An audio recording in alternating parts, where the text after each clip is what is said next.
मोर्चा आणि आंदोलन करणार आहे, रस्ता रोको करणार आहे.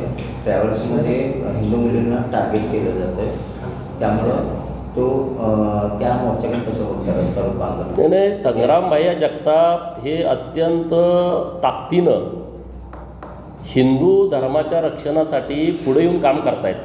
त्यांच्या पक्षाची विचारधारा जरी वेगळी असली तरी त्याचा तो विचार न करता, त्याची तमा न बाळगता, मी आता सातत्यानं आम्ही सोबत काम करतो, मी बघतोय त्यांना अत्यंत झोकून देऊन ते काम करतायत. आणि अहिल्यानगरसारख्या शहरामध्ये करतायत जिथं मुस्लिम बहुल एरिया आहे.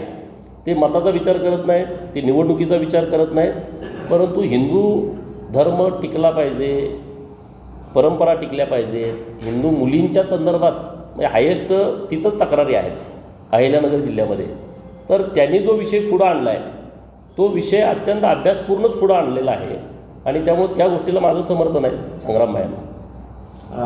राज्यात कांद्याचे भाव गडगडले आणि त्यांनी पत्र दिले त्याबद्दल बघा, माननीय मुख्यमंत्री महोदय जे शेतकरी नेते आहेत त्यांच्यासोबत चर्चा करून कशा पद्धतीनं या सगळ्या विषयात पुढं जाणं किंवा कांद्याच्या भावाच्या संदर्भात केंद्र सरकारशी चर्चा करून एक चांगला मार्ग काढतील. आता मी शेतकरी नेता नाही, त्यामुळे मला इतकं डिटेल कांद्याच्या संदर्भात आज मी माहिती देऊ शकत नाही, परंतु योग्य चांगला मार्ग काढतील.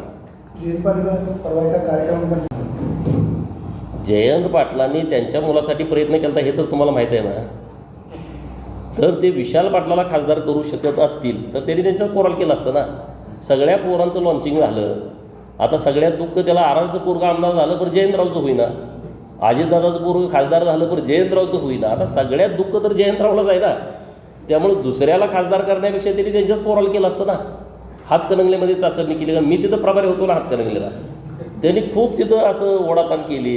इकडं पिल्लू सोडलं, परत सांगलीमध्ये माझं पोरगं उभं राहणार, भाजपमधनं उभं राहणार, सगळं त्यांनी करून बघितलं आहे.